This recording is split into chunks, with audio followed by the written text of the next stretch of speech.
Hello, I'm Harvantha, and I'm going to be talking about how the papacy stole Rome and how they were caught through kind of a historical analysis of the papal states. So, first, disclaimer, I'm a Lutheran. I converted from Roman Catholicism, so I might have some bias.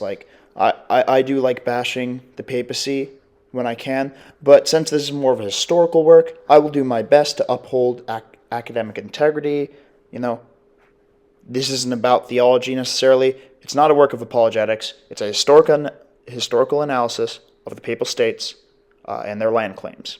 So, first of all, how did the papal states gain power? Here's the timeline according to the historical consensus. So, first we have like the Duchy of Rome. Most people agree this is kind of where the papal state starts.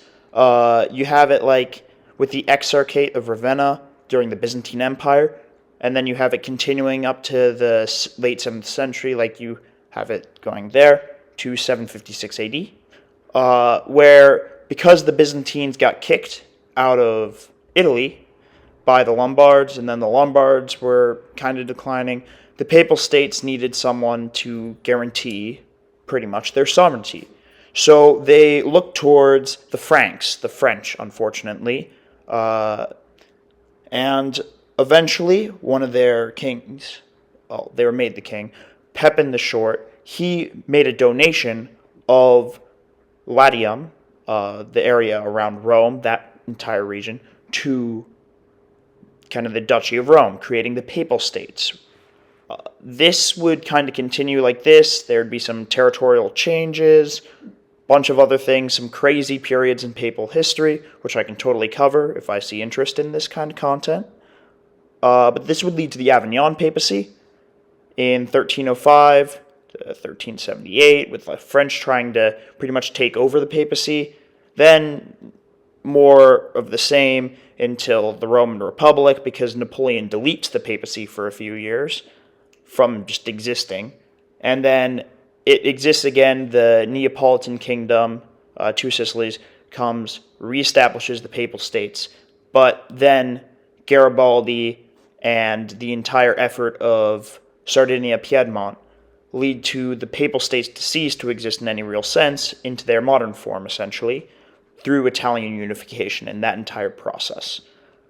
So, according to the Catholic Church, however, the last one is according to the historical consensus, according to the Catholic Church, it actually started in the 4th century with the donation of Constantine. Now, Constantine was the Roman emperor. You all know Milvian Bridge, conquered by the cross. If you don't, I can make a video about that, or just watch Dovahati's video. It's very unbiased. Just kidding, it's very biased. It's not the greatest on information, but it'll give you the general idea, and it's a fun watch, in my opinion, if you like more dark humor.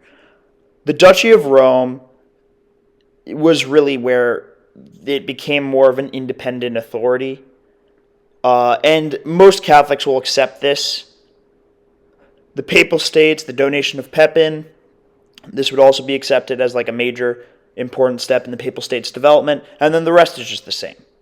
But they believe the donation of Constantine is when the Papal States began, if you will. Well, they did. You see, the donation of Constantine was a document that was a supposed decree by Constantine the Great, giving the Pope the city of Rome, the whole of Italy, and the western provinces, as shown there, just the entire Western Empire to the papacy. Now, obviously, this is a little suspect if you know pretty much anything about Roman history. The Roman Empire was split by Theodosius the Great, who made Christianity the official religion of Rome, among his sons.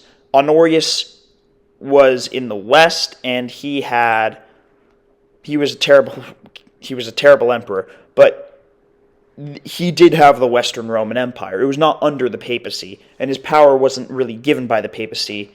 But however, the decree itself being forged did influence the geopolitical situation a lot in Europe. It gave the papacy an immense amount of power, because it was seen as true, because people at that time had a lot more faith in the institutions of the church, with the fall of Rome having happened. And it also was a great way for countries to build their own power off of disputes using the papacy as an arbitrator. I'll talk about this more, about the influence of the Catholic Church in Europe, if this video does well, and I see interest in that. Likewise with many other topics. This is a very complicated situation. So they were caught eventually. Lorenzo Valla, who is one of the pioneers of historiography, very underrated theologian as well. His dialogue, he kind of was proto-monergism, if you will. He believed in a kind of conscientious, but not free will kind of thing, very similar to Luther. And at the time of Luther, he was seen to be in agreement with Valla's theology. They were seen to be pretty much identical. In fact, one of Luther's main opponents said that the people who agree with Luther are Wycliffe and Valla. He proved that the donation of Constantine, however, was a forgery. The donation would be used as ammunition by the reformers and Valla to say the church needed to clean up its act, and eventually the papacy did admit the document was forged. They knew the entire time. So Lorenzo Valla used a philological historiographical method. Basically what he did is he looked at the language, how they used words in the donation of Constantine, and then he compared that to documents that were made at the same time as the supposed donation of Constantine. And he found a lot of differences between the vocabulary, the word usage, the word choice. Even the term fief exists in the donation of Constantine. That didn't exist at the time. It was dioceses and such from Diocletian. That's where we get diocese.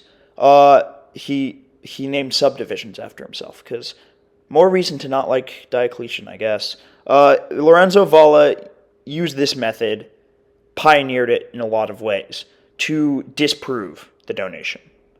So he's a very smart guy.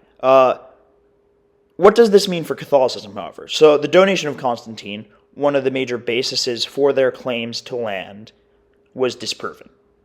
It actually meant pretty much nothing. The donation of Constantine was never really declared or used infallibly, so it doesn't really mean anything to, as an infallible contradiction. They didn't infallibly declare it to be true and then infallibly declare it to not to be. So you can't really use it as something to say, oh, the church is, the Catholic Church is false, the Roman Catholics are all wrong. No, that's not what this is. Pepin the Short gave the Papal States Latium anyway, so they just went to that for, the authority of their claims. It didn't really matter there.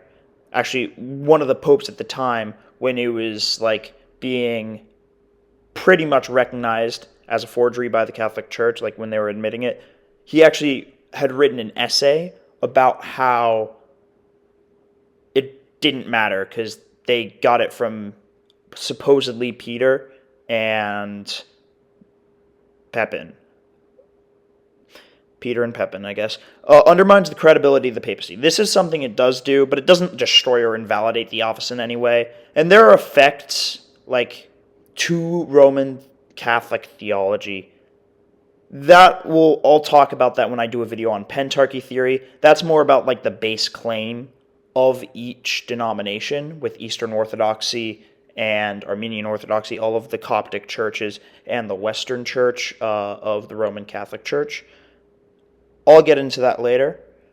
But yes, it basically does not mean much for Catholicism as a general form of the Christian faith, as an expression of the Christian faith. It meant a lot for the Papal States, in some ways, momentarily, for credibility of the Papal States, but it did not undermine Catholicism in a theological sense. So yeah, like and subscribe for more historical theology content, and I might go into apologetics, maybe. I'll see if this does well. Anyway, thank you, like and subscribe. Bye.